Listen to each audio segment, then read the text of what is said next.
ሰላም ጤና ይስጥልኝ ውድ የቻናላችን ቤተሰቦች እንዴት ናችሁ? በያላችሁበት የዓለም ዳርቻ ሰላማችሁ ይብዛልኝ። የዚህ ቻናል አዲስ ከሆናችሁ ሰብስክራይብ አድርጉ። ነባር ቤተሰቦቻችን ደግሞ ላይክ እና ሼር እያደረጋችሁ አማርኛን ከመሰረቱ ማንበብና መጻፍ ለምትቸገሩ ባላችሁበት ሆናችሁ በኦንላይን ትምህርቱን መከታተል የምትፈልጉ ደግሞ እዚህ ጋር በማስቀምጥላችሁ ስልክ በኢሞ፣ በዋትስአፕ፣ በቴሌግራም ታገኙናላችሁ።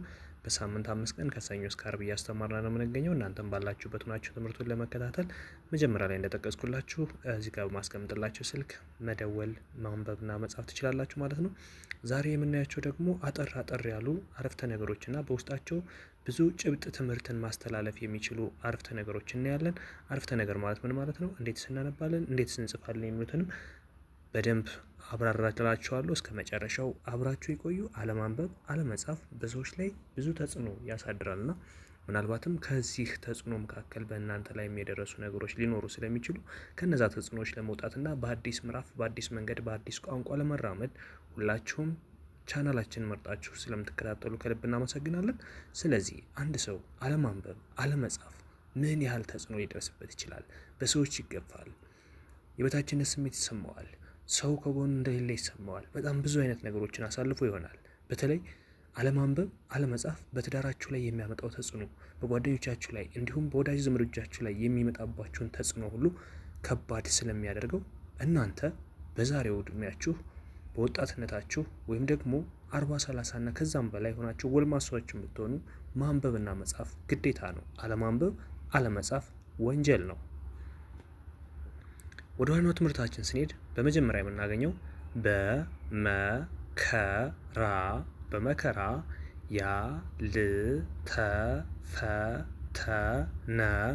ያልተፈተነ ሰው የራሱን አቅም አያውቀውም።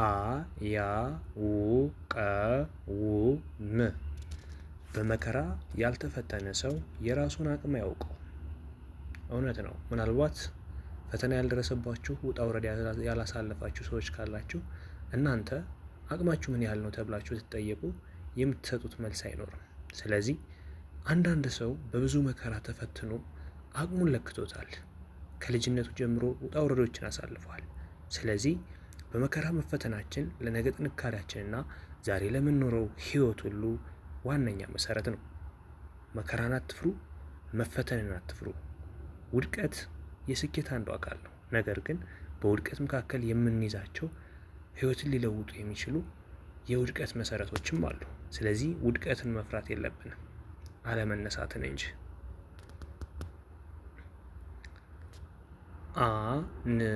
አንዳንድ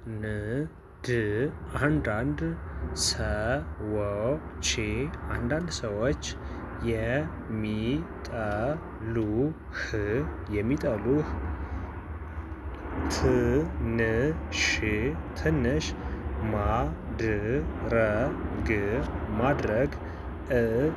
ማድረግ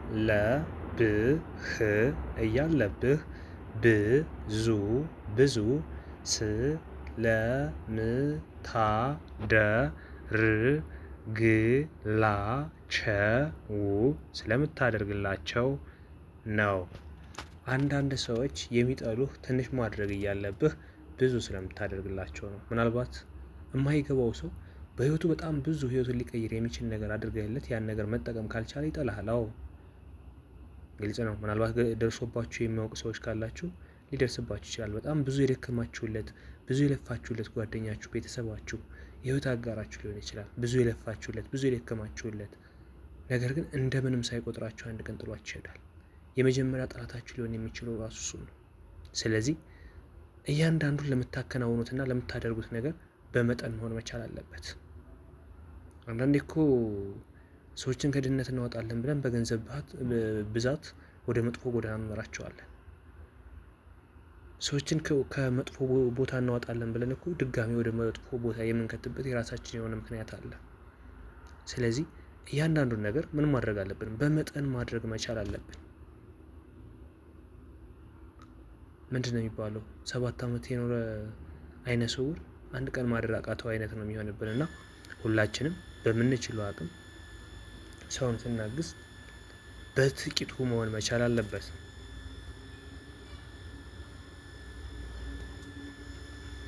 ለውጥ ለውጥ ፈልገህ ህይወት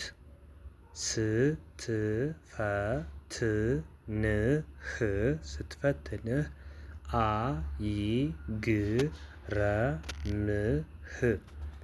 ለውጥ ፈልገህ ህይወት ስትፈትንህ አይግረምህ። ለምን? በለውጥ ውስጥ ፈተና ከሌለ ፈተናው ለውጥ ሊሆን አይችልም። ምክንያቱም አንተ መንቀሳቀስ ስትጀምር ትፈተናለህ፣ መጓዝ ስትጀምር ትወድቃለህ። በውድቀቶች መካከል ግን ትልቅ ጥንካሬዎችን ይሰጥሃል። ስለዚህ ለውጥ ፈልገህ መውደቅን መፍራት የለብህም። መሰናክሎችን መፍራት የለብህም። መሰናክሎችን እንዴት እንደምታልፋቸው ብቻ ነው ማሰብ ያለብህ እንጂ በለውጥ መንገድ ላይ እየተንቀሳቀስክ ፈተና አይገጥመኝም ወይም መሰናክል አይገጥመኝም ብለህ መነሳት አይቻልም። ግን ፈተናዎች ቢገጥሙኝ እንዴት ማለፍ አለብኝ? የፈተናዎችን ማለፊያ መንገዶችን ማወቅና ለነዛ መፍትሄ መፈለግ መቻል አለብህ።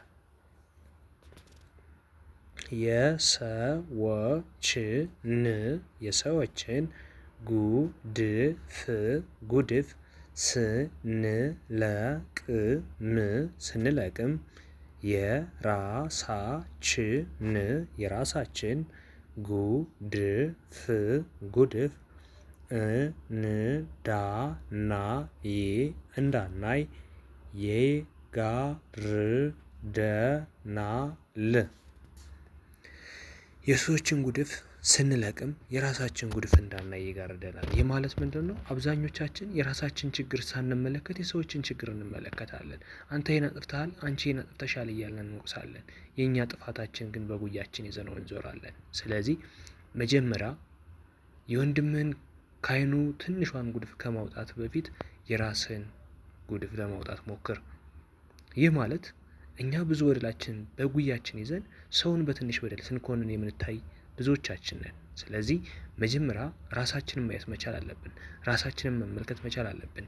ከሰዎች የሆነ መጥፎ ነገር ከመፈለግ ይልቅ የራሳችን መጥፎነት ልቅም አድርገን ማውጣት መቻል አለብን። የተሳሳተ አካሄድ እንጂ የተሳሳተ መንገድ የለም። የተሳሳተ አካሄድ እንጂ የተሳሳተ መንገድ የለም። አካሄዳችን ነው መንገዱን እንዲሳሳት ያደረገው እንጂ መንገዱ ተሳስቶ አይደለም። ስለዚህ የተሳሳተ አካሄዳችን ነው፣ አረማመዳችን ነው ወደምንፈልገው አቅጣጫ ትተን ወደማንፈልገው አካሄድ መሄድ ብቻ ነው የተሳሳተ የሚያደርገው እንጂ መንገዶች ሁሉ ልክ ናቸው። ትንሽም ሊሆን ይችላሉ ትልቅ፣ ግን መንገዶች ሁሉ ልክ ናቸው።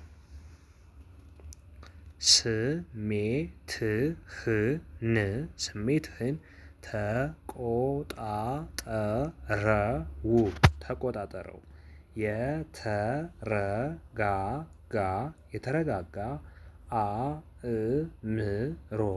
አእምሮ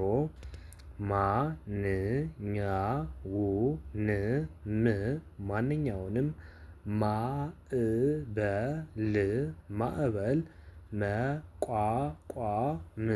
መቋቋም ይችላል። ስሜትህን ተቆጣጠረው። የተረጋጋ አእምሮ ማንኛውንም ማዕበል መቋቋም ይችላል። ትዕግስተኛ ከሆነ አስተዋይ ልቦና ካለን ሁሉን ነገር መቋቋም እንችላለን። ምክንያቱም ምንም አይነት መከራ ቢሆን የሰው ልጅ ሊበግረው አይችልም። በራሱ ድክመት ያን መከራ ላለመሸከም ራሱን አሸንፎ ይጥለዋል እንጂ የሰው ልጅ በጥንካሬው ከማንም በላይ ነው። ስለዚህ አእምሯችን ብርቱ ካደረግነው፣ አእምሯችን ጠንካራ ካደረግነው፣ ስሜታችን ከተቆጣጠርነው ምንም አይነት ችግር መቋቋም እንችላለን። ከዛ ውጭ ግን ስሜታችን መቆጣጠር ካልቻልን በትንሹ እንጎዳለን፣ በትንሹ ተስፋ እንቆርጣለን። ስለዚህ ማንኛውንም ወጀብ ማንኛውንም ንፋስ ቢመጣ እኛ ራሳችን አቋቁመን ካለንበት ላይ ለመጽናት እንሞክር። ይህ ማለት በእያንዳንዱ በምናከናውናቸው ተግባራት ስሜታዊ መሆን አያስፈልግም። ተስፋ መቁረጥ አያስፈልግም። ነገ ተስፋ አለ። ዛሬ የነበርከውን ነገ ላትኖረው ትችላለህ። ትናንት የነበረው ሌላ ታሪክ ነው። ነገ የምትኖረው ሌላ ህይወት ነው። ስለዚህ በማንኛውም ጊዜ ተስፋ መቁረጥ የሚባል ነገር በየትኛውም ሁኔታ በህይወታችን ሊሆን ይችላል፣ በስራችን፣ በኑሯችን፣ በጓደኞቻችን ተስፋ መቁረጥ አይቻልም። ነገ ሊቀየሩ የሚችሉ ነፍ ነገሮች አሉ። ስለዚህ ነገን ማሰብ መቻል አለብን። ማንኛውም ሰው በተስፋ ነው የሚኖረው። ስለዚህ ተስፋችን ሩቅ ሊሆን ይገባል። ተስፋችን ሀያል ሊሆን ይገባል።